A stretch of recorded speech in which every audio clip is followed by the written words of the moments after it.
There's the famous GOAT debate, and then there's a debate beyond that that's even more difficult to quantify. Who is the GOAT of GOATs? When it comes to American sports, that's a debate that's been going on for a few years now between Michael Jordan and Tom Brady, two icons who dominated their modern sport like no one else has. Sure, the question is legitimate considering how great these two players are, but the argument is seen by many as a waste of time, since it's difficult, and some would say impossible, to accurately compare the two legends from completely different sports. With that being said, my name is Johnny, and this is the kind of ridiculous content that I regularly make. So in this video, I'll do my best to get a definitive answer on something that's pretty subjective if we're being honest.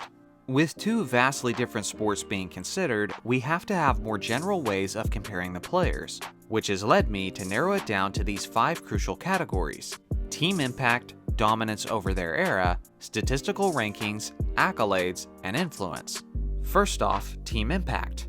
Jordan and Brady had massive success with their teams, which happen to be franchises that don't have a history of success either before or after they were there. All 6 NBA championships of Chicago Bulls history were achieved while Michael Jordan was leading them, just like how all 6 of the Patriots Super Bowls were achieved when Tom Brady was their quarterback.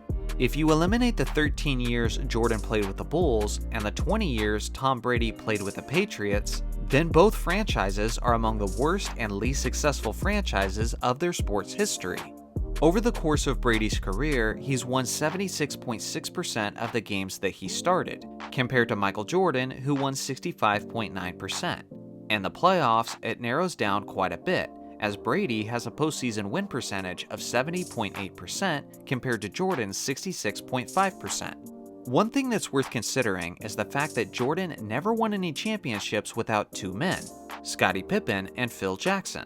For the longest time, you could say that about Bill Belichick for Tom Brady, but thanks to his recent Super Bowl victory with the Tampa Bay Buccaneers, now that narrative doesn't even work on Brady anymore. He's won with different coaches, all kinds of different teammates, and various generations and multiple eras of football.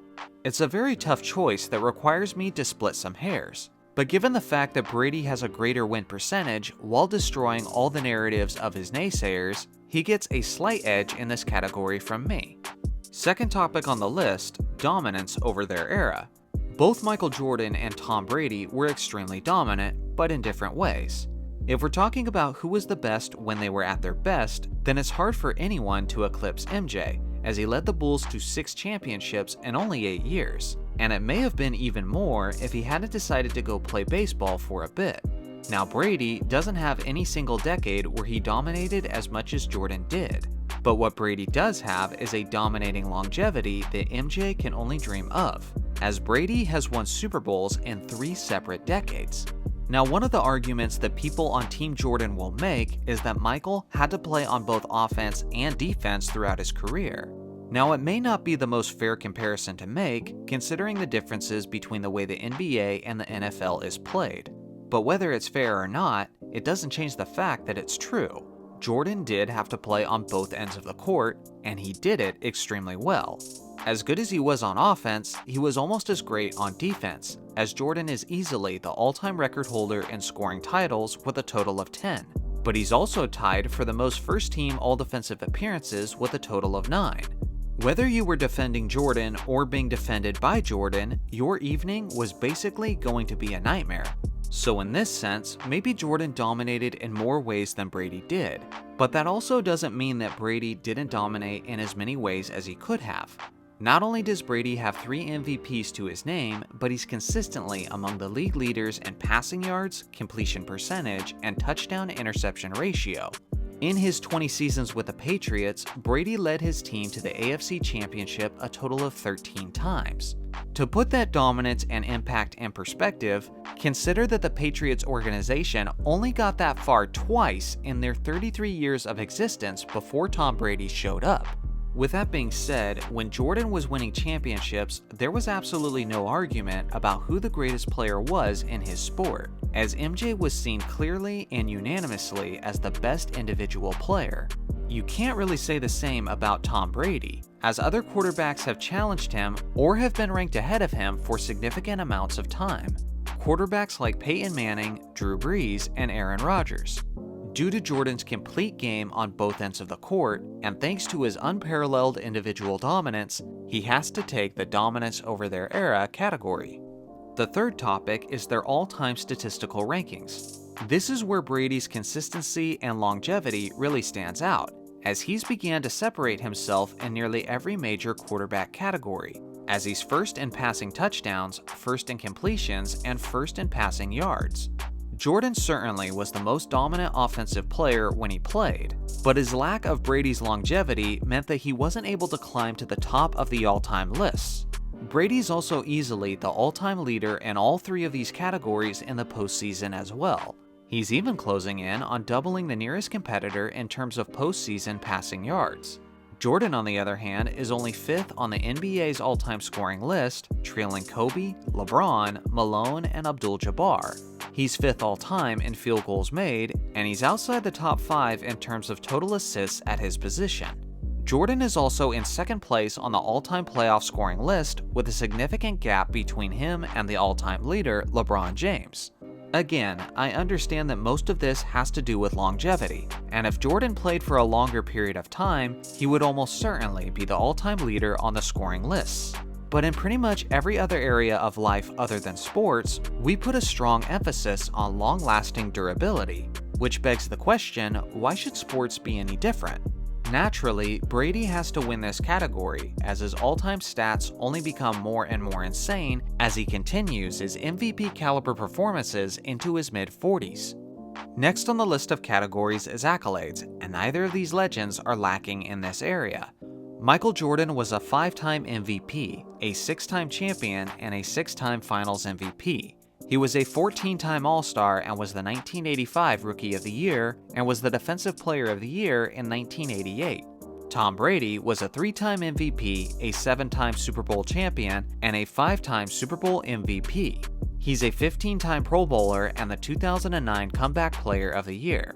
It's one thing to look at how impressive these accomplishments are, but it's also worth considering how they stand in the context of league history. Michael Jordan is tied for the second most MVPs in NBA history with a total of 5. Brady is also tied for second all-time with his total of 3. Michael Jordan's 6 Finals MVPs are the most in NBA history, and Brady's 5 Super Bowl MVPs are also the most of all time. Lastly, Michael Jordan's 6 rings are tied for 10th place for the most in NBA history, while Brady's 7 rings are easily the most in NFL history. It's with this championship stat where Brady really separates himself in this category. Brady's 7 championship rings aren't just the most by an NFL player, but it's more than every single franchise of NFL history, which is a feat Jordan is nowhere close to in his own sport. On top of that, Brady has started in 10 separate Super Bowls, and no other quarterback has started in half as many as Brady has. If you're still not impressed, then consider this. There's a great chance that Tom Brady's Buccaneers will make it to the Super Bowl this season, and if Brady does indeed make it to the Super Bowl again, then statistically, there will be a greater chance of Brady making it to the Super Bowl on any given season than there was of Michael Jordan making a shot. If that doesn't tell you the level of success that Brady has had in the NFL, then absolutely nothing will. When we consider the 4 categories up to this point, Brady has to have the edge over Jordan, as he appears to have the more all-around dominant resume when you consider their sports as a whole. Let me put it this way, the biggest GOAT debate in the NBA right now is Jordan versus LeBron. But if you look at the playoff success of Michael Jordan and combine it with the longevity and statistical consistency of LeBron James, the level of dominance that you would get in that fused resume is basically what Tom Brady already has by himself in his still active NFL career. The last category is influence. Influence on the sport as a whole, influence on the popularity of the game, and influence on people around the world. Honestly, this one is barely a topic, as Jordan completely dominates this category, arguably more than any athlete to ever live. Michael Jordan not only made the game of basketball relevant in Chicago, but he made it popular around the world, as he led the 1992 Dream Team in Barcelona, which are widely recognized as the team that made the sport the global sensation that it is today. Without question, the NFL is king in the United States of America, but outside of this country, its reach is extremely limited. You can't say that about basketball thanks to Michael Jordan and David Stern. If you traveled to the other side of the planet, most won't be able to tell you who Tom Brady is, but almost everyone can identify his airness, Michael Jordan. Even decades after he's played his last basketball game, Michael Jordan still has the best-selling shoes in the entire world, and it's not even close. In summary of all these categories, I believe Tom Brady is the greater player when you consider the full context of his dominance over the sport. But I also believe that Michael Jordan is simply the greater icon, an icon that Brady can only dream of being. It might sound like a cop-out to break it down this way, where both players come across as some kind of winner, but I honestly believe that this is the most objective way to look at this GOAT comparison. I know it's a silly comparison that's difficult to quantify, but let us know what you guys think in the comment section below. Who is the GOAT of GOATs? Tom Brady, Michael Jordan, or someone else who didn't even appear in this video? I look forward to hearing your thoughts below. Make sure to like and subscribe to Sports Wars, and I'll see you guys in the next one.